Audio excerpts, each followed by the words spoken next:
Mark, you mentioned something a while ago about the competitive spirit, the competitive nature and culture helps one fulfill their full capacity.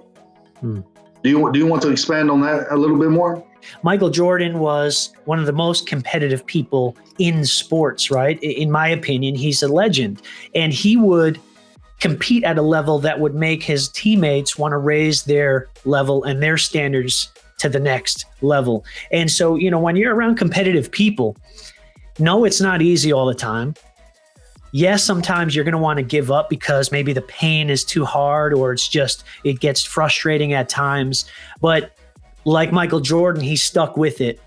He was practicing basketball when his friends were out partying.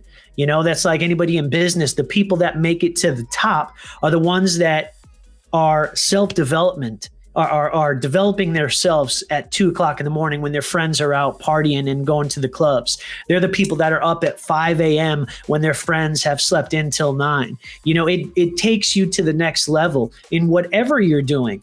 As long as you're with a culture, a community that people are competitive and trying to get to the top and there's a difference between like a corporate competitiveness where people are trying to tear you down and pull you off of that ladder, and a positive culture that actually helps you and pushes you to the next level with a level of motivation and competitiveness that is it's like where we go one, we go all, we go together. It's like you don't leave anybody behind, So I think there's a strict difference there between the corporate competitive structure and the structure that, say like we're a part of in the insurance industry, especially with PHP.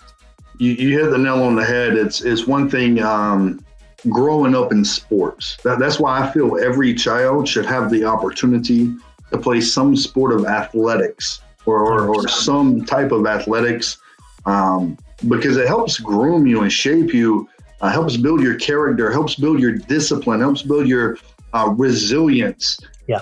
But because you're going to be faced with a lot of different scenarios in athletics, whether it be tennis, basketball, baseball, volleyball, you're going to get hit a few times, right?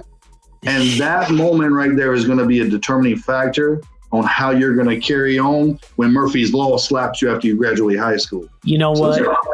It's so true. It just really quick made me think about, the culture right now it's anti-competitiveness that we're living in almost right now. It's they give awards for participation, in other words, and I have kids and I'm all about everybody feeling good about themselves when the time is right. But like when I have my 2 boys and they're 9 years old and they're competing against each other, I let one of them overpower the other when it comes to playing a game or playing outside football or playing baseball or playing soccer or whatever they're doing, because I want them to understand that if you want to be the best, you have to perform at a certain level.